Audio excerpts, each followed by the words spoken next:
about a big hand for the next United States Senator from Maine, Jenna Bellows?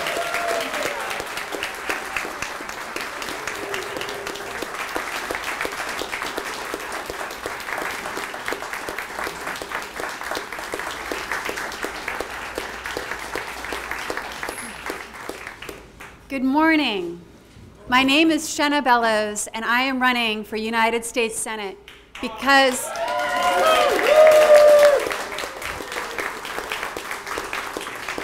I believe we need more courage and more honesty in Washington, D.C. It's been a whirlwind few weeks. As many of you know, on September 21st, Brandon Baldwin, native of Skowhegan, and I were married.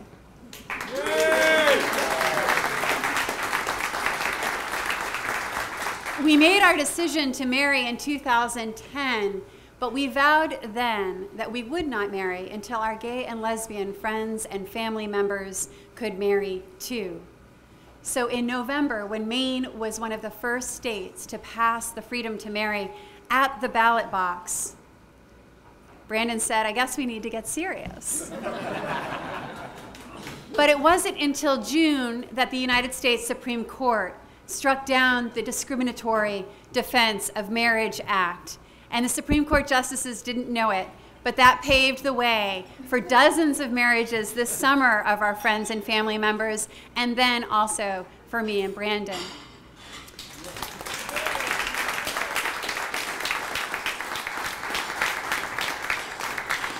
We were engaged on a trip back from Aroostook County. We were married in our living room in Manchester, Maine, and we honeymooned in Rockland. And although we're still traveling the state today, I told him I think the honeymoon is over. But I tell you this story to tell you a little bit about who I am and what I stand for. As executive director of the American Civil Liberties Union, an organization whose mission is defense of the Constitution and the Bill of Rights, I am proud of my work to stand up for equality and freedom for all people. And being part of the leadership team of the Maine Freedom to Marry campaign for 7 years was one of the greatest honors of my life. But those of you who know me from high school, from Hancock Grammar School, my teachers and my friends, you know part of my other story too. My mom, Janice Colson, is here this morning. She worked the night shift at the hospital last night. She's one of the bravest people that I know. I remember when I was a kid, she was pounding fence posts in the backyard, and she smashed her thumb. Now, this was before we had a telephone, so she just bundled the 3 of us kids in the car and drove to the emergency room, calm as could be. My mother is a very brave woman. And it took courage, but my mom at age 49, she went back to school. She got her degree at the University of Maine in nursing and now works at the hospital. And it is that courage that inspires me. Many of you know my dad, Dexter Bellows. He and his wife, Bethany Reynolds, did a lot of work to pull together this breakfast this morning. 33 years ago, my dad started his own small business, Bellows Woodworks. He did what entrepreneurs, what small business owners here in Maine do every day. He took a risk. He showed courage. He believed in the American dream, in the possibilities and opportunity. And it is the courage and the work ethic that I learned from my parents that brings me here today. I know what it's like to work for a living, working in high school and college, waiting tables, working retail, at the Lobster Pound in Hancock, and as a Subway sandwich artist.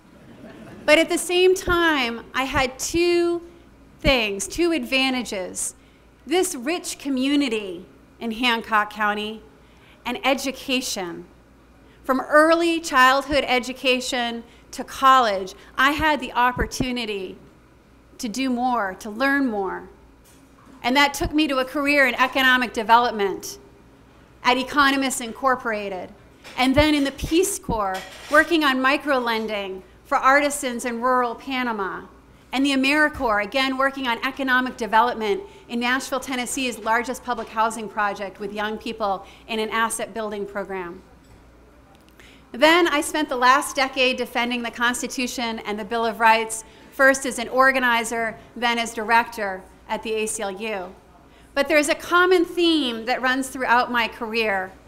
It's my willingness to tackle big challenges, my commitment to making the world a better place. Now, a dear friend of mine who's in this room, when the news first leaked that I was thinking about this, he urged me not to run. Washington is too corrupt, too poisonous for an independent and honest person like you to be happy there. And in truth, the sequester and the shutdown and the default debacle make his argument for him. When politicians congratulate themselves for merely doing what adults do every day in talking through differences across party lines, when they fix something 3 weeks too late at the cost of billions of dollars to our economy and a dramatic impact on businesses here at home, when they shut down Acadia National Park but keep open the congressional gym, when they cut back on Meals and Wheels and Head Start programs but do not sequester their own salaries and benefits, then something needs to change. We need fresh energy. We need people who understand what it's like, what is happening here on the ground in Washington. I told my friend, our democracy is too important for good people to stay on the sidelines. Our democracy is too important. We need to engage in a full and fair debate civilly and respectfully about the solutions that will move our country forward rather than lurching from crisis to crisis manufactured by politicians. And it's true, this road will be hard. Carpenters' daughters don't usually run for federal office. These races can cost millions of dollars, and that's why we have a Congress of millionaires instead of a Congress of working people. And I promise you that if elected, I will passionately pursue campaign finance reform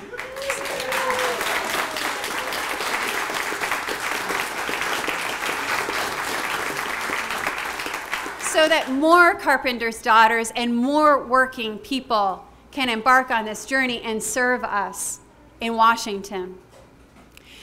I made the decision, finally, I was convinced to run this spring. I was working with an amazing coalition.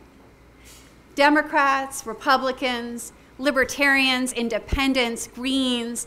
We had this amazing coalition that came together around the issue of cell phone privacy and domestic drone surveillance.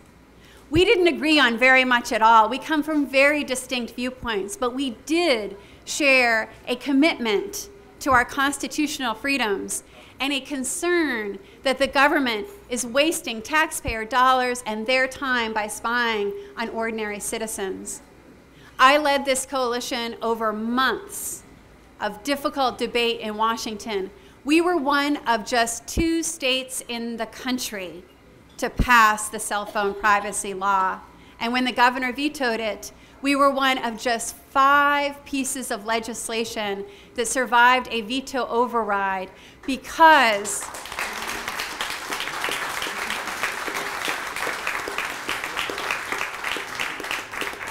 we were such a diverse coalition, because we were representative of multiple points of view from all across the state, because we did have the difficult conversations in the very beginning, and because we stayed together because of our belief in something greater than ourselves, something important, the Constitution. What I think needs to change in Washington is our approach. In the last 2 decades, we have experienced a constitutional crisis, an economic crisis, and an environmental crisis that threaten our country's future. It is the shared values in the Constitution and the Bill of Rights that unite us all as Americans. But politicians in Washington have trampled on the Constitution and the Bill of Rights.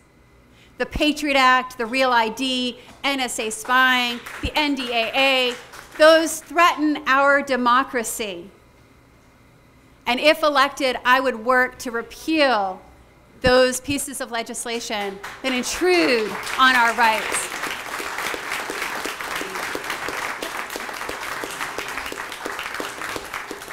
A reporter asked me last week, but if you have nothing to hide, why should you care about privacy? And I said, privacy is important as an individual liberty, as an individual freedom, and it's about community trust, because it is very difficult for we, the people, to trust our government when our government is spying on us for no good reason.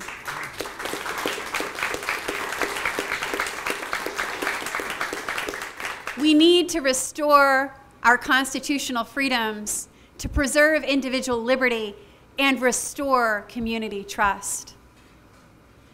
Our economic crisis is a function of decisions made in Washington over the last 2 decades that benefit large incumbent corporations over small business, that benefit the few over the many.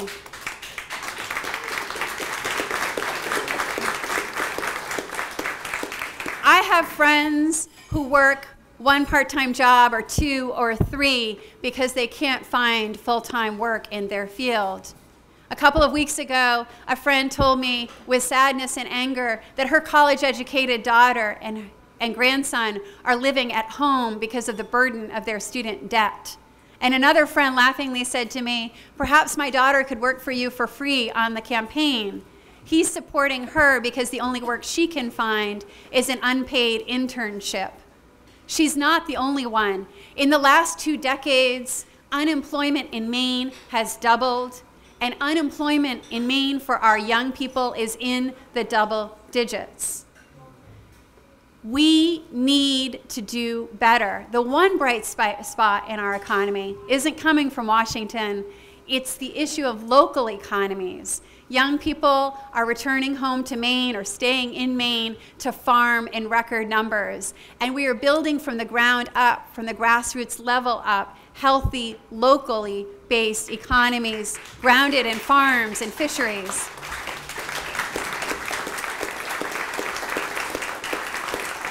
We need to bring these rural innovations to Washington.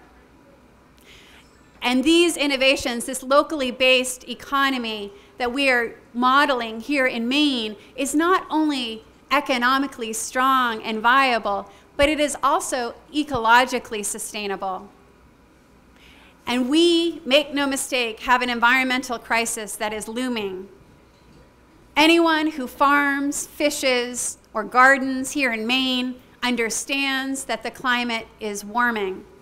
And politicians congratulate themselves for voting yes to reauthorize legislation supporting clean air and clean water that was passed decades ago, areas where we can all agree we need, but fail to make any substantive progress on the real issues that confront us.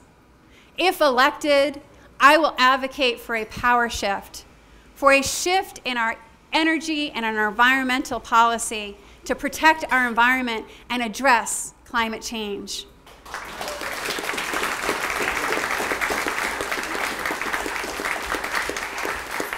Now, there are some who will say, politicians who will tell you that fixing climate change is impossible, that it's too big of a challenge, but it's too important not to try, and we don't have the time to wait. All of these issues, restoring our constitutional freedoms, increasing economic opportunity for all people, not just the few, addressing climate change and our environmental problems in a visionary way.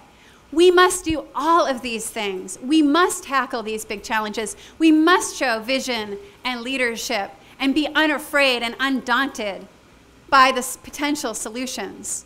And we can only do that if we work together. We can only do that if we take the time to reach out to people with whom we don't always agree, to talk about our shared values, to talk about our shared dreams for the future and hopes for our children and our grandchildren. You know, my sister is here today as well, Charlotte, and her husband, Jeremiah. And they have 3 young children. And this summer we did Camp Shenna, where they came and visited me for a week.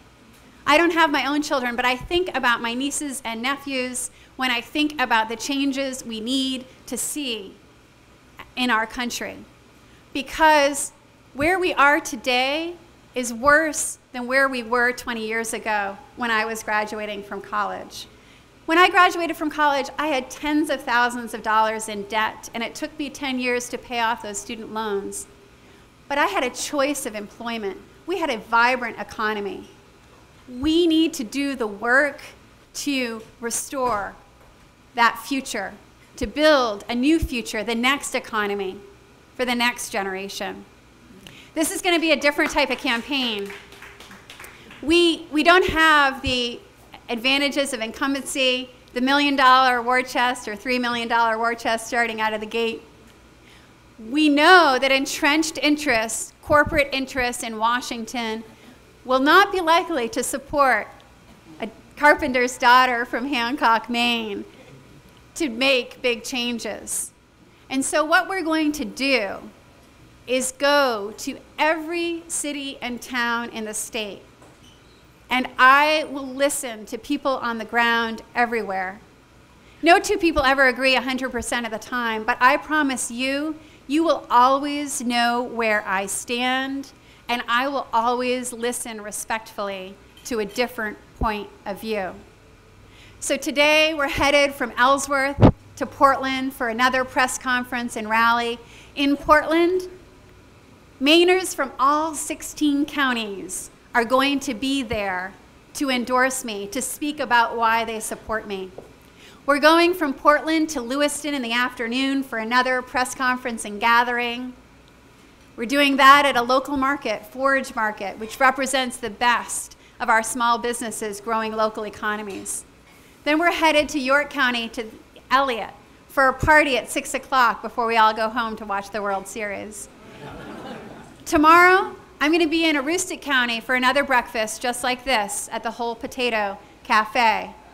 Then I head to Piscataquis County to visit an adult education program in a women's shelter. And then I head to Bangor. We are going to go to every county in the state in the next week to start this process of talking to people, hearing their perspectives, hearing their points of view, and talking about this campaign. So there are 3 things that you can do to help. And the first thing was actually showing up today. I am so honored to see so many familiar faces.